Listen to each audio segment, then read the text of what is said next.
propósito de este tema, ya lo hablábamos con Valentina Nieto, el fin de la alerta sanitaria por la pandemia de COVID-19 ha significado el despido de más de 6.000 trabajadores del área de la salud, quienes fueron contratados para reforzar el sistema sanitario en medio de la emergencia por COVID-19.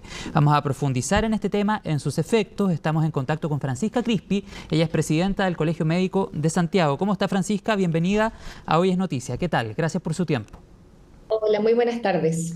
Francisca, ¿qué lectura hacen de esta noticia que conversábamos con Valentina, que anunciábamos en la presentación? ¿Cuál es el análisis del Colegio Médico? Es una noticia lamentable. Como Colegio Médico llevamos muchos meses solicitando que cualquier reducción de personal sean en funciones que sean hoy día no necesarias por el fin de la alerta sanitaria, pero que de ningún motivo esa cese de contratos signifique el perder la continuidad de la red asistencial, el cerrar camas que hoy día son tremendamente importantes para la red pública, el perder capacidad en turnos de urgencia. Y eso es lo que vemos que está pasando hoy día. Veamos mucho tiempo como Colegio Médico solicitando que Salud no pague la precariedad, no pague el déficit presupuestario, ya que ya nos pasó con lista de espera, no se renovaron los fondos extraordinarios.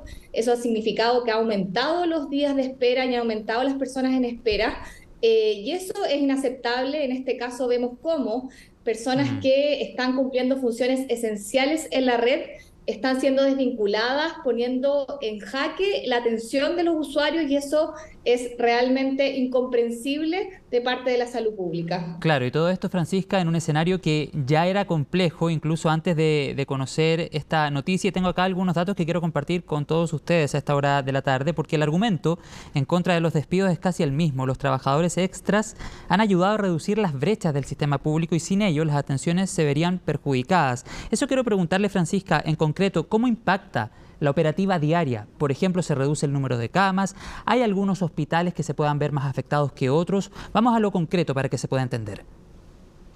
Efectivamente, los honorarios COVID vienen a suplir un déficit en recursos humanos que tiene la red pública de salud. La red pública en la pandemia crece en su capacidad.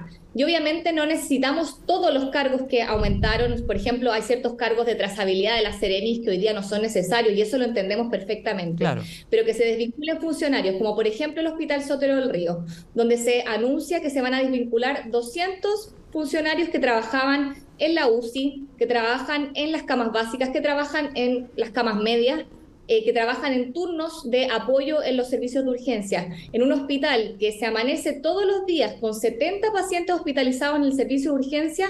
No tiene lectura posible más que Salud está pagando con la precariedad y no se está priorizando la atención sanitaria, lo que es muy lamentable.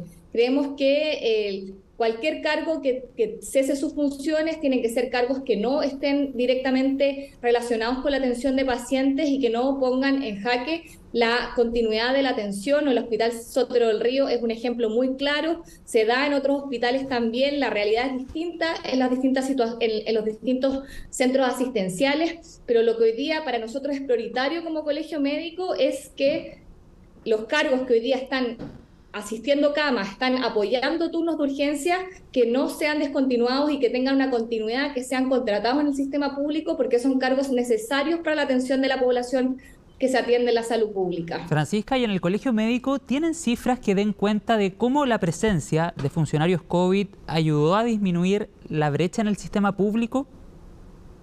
Sí, efectivamente lo que cambia durante la pandemia es la disponibilidad de camas, ¿ya? Sí. Sabemos que durante la pandemia aumentamos la capacidad de las camas críticas de forma muy importante, y hoy día no necesitamos el mismo número de camas que tuvimos en el momento más álgido de la pandemia, pero sí hospitales han podido crecer en su capacidad. Por ejemplo, hoy día el Sotero del Río tiene 12 camas más críticas de las que tenía antes de la pandemia. Y nosotros no podemos prescindir de esas camas. Son camas que el sistema público tenía una deficiencia, y si es que hoy día tenemos personal que se ha formado en la red pública, equipos que pueden atender esas camas críticas, no podemos renunciar a que esas camas estén disponibles para la población, porque tenemos una ocupación de las camas críticas de adultos que es superior al 90% de forma permanente. Por lo que el descontinuar esos contratos significa una merma de la capacidad de la red que hoy día la salud pública no puede tolerar. Bueno, y consignar también, Francisca, la llegada de muchos usuarios a FONASA a raíz de la crisis de las ISAPRES. Entonces, ¿cómo enfrentar la llegada de nuevos pacientes que han decidido, por una parte, ir a FONASA y que tal vez también han decidido atenderse en el sistema público? ¿Cómo poder asegurar la Es un atención, por factor muy ejemplo, a un número importante. creciente de pacientes en un escenario como este? Efectivamente, y ahí el gobierno tiene que tomar una decisión. Frente a una crisis de las aseguradoras privadas, lo que debería el gobierno tener como dentro de sus prioridades es fortalecer la red pública. Y para eso necesita una decisión en términos de presupuesto, en términos de gestión, en términos de la capacidad de FONASA, que hoy día no estamos viendo. La red pública tiene que tener los recursos necesarios para poder bajar la lista de espera, que hoy día son muy abultadas.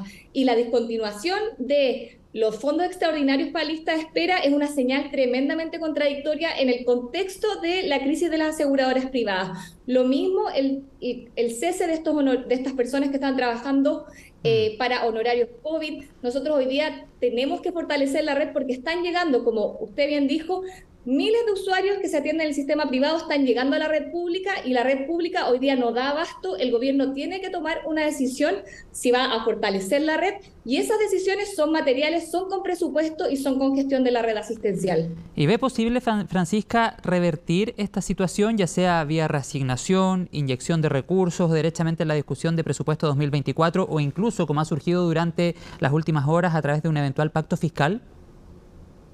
Yo espero que el gobierno tome las medidas que sean necesarias, las vías, a mí creo que el ministerio, si es el Ministerio de Salud, si es Hacienda, a nosotros en realidad creemos que es el gobierno quien tiene que responder y tiene que tomar las medidas que sean necesarias para fortalecer la red pública de salud con medidas concretas y eso es lo que esperamos como colegio médico, que en sintonía con un discurso que era muy pro salud pública, que el gobierno se ponga con presupuesto para la red asistencial, ya que las últimas decisiones que han sido el cortar los fondos de lista de espera y ahora el tema de los honorarios COVID son acciones tremendamente contradictorias para la red pública. Tengo entendido, Francisca, que hay vacantes en la red. No sé si cuenta con esa información y si cuenta con ella, ¿de cuántas estaríamos hablando? El ministerio informó que habían vacantes disponibles, que eran alrededor de 4.000 cargos. Nosotros no tenemos esa información por parte de los servicios de salud, pero, o sea, no entendemos por qué no se ha materializado. El tema de los honorarios COVID no es Por eso algo que se lo se vino de pregunto, la noche claro. a la mañana.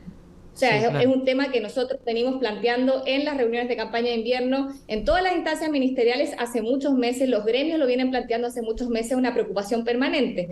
Por lo que si no pudimos usar esos cargos para poder adoptar a la planta a las personas que estaban hoy bajo contratos honorarios, yo no entiendo cuál fue la razón administrativa y el ministerio tendrá que responder por eso.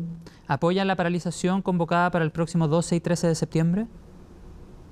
Nosotros como colegio médico siempre buscamos en primera instancia movilizaciones que no afecten la atención de los usuarios. Esa es una decisión institucional de nuestro gremio. Entendemos y compartimos la frustración de los gremios que se están movilizando, ya que esto obviamente afecta directamente la atención de los usuarios y en eso creo que hay un objetivo común, pero medidas que son distintas y que son propias de cada organización.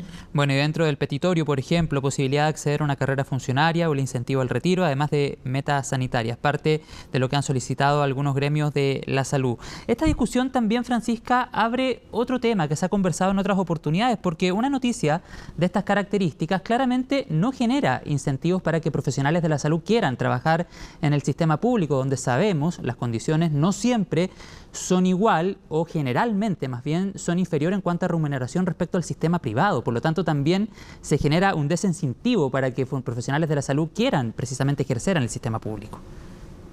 Totalmente. La red pública tiene una gran deuda con los trabajadores de la salud para incentivar la permanencia y eso lo vemos en la práctica, en cómo hay una fuga de profesionales al sector privado que es enorme.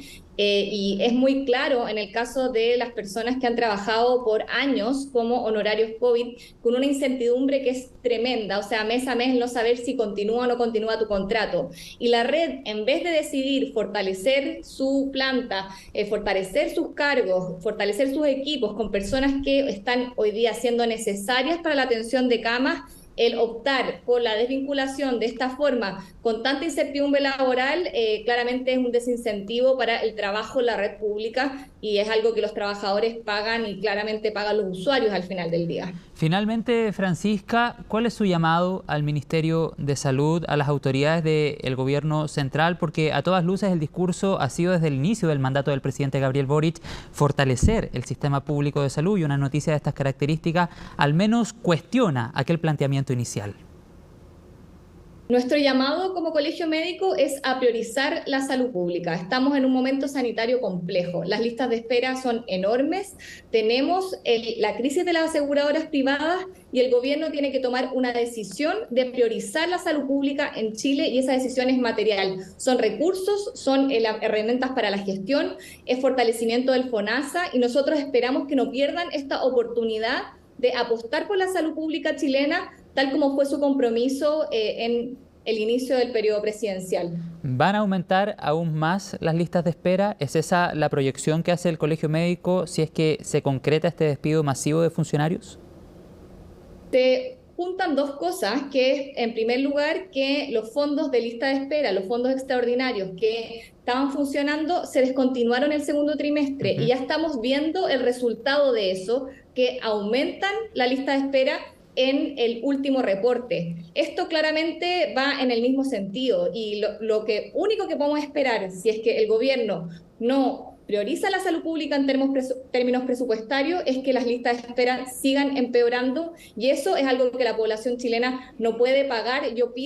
Vemos que hay recursos para muchas cosas, hay recursos para seguridad, yo lo celebro, pero salud también tiene que ser un área prioritaria, la reforma de salud tiene que ser un área prioritaria. Nosotros esperamos que el gobierno sepa hacer esa lectura de la prioridad que hay que darle a la salud pública chilena. Sin lugar a dudas es sumamente importante, Francisca, y yo le planteaba la pregunta anterior, sobre todo considerando que uno de los planes, por ejemplo, del gobierno del presidente Gabriel Boric es crear un sistema único que precisamente fortalezca todo el sistema de salud público. Así es que pareciera un poco contraproducente recibir noticias de esta característica. Vamos a quedar muy pendientes a lo que suceda durante las próximas horas, si se llega a un acuerdo en materia presupuestaria y a cómo se integra también un tema de estas características en la discusión de presupuesto 2024. Quedamos atentos, Francisca, le agradezco la conversación, que tenga una buena tarde y seguimos conectados. Muchas gracias. Gracias por el espacio. Que esté bien.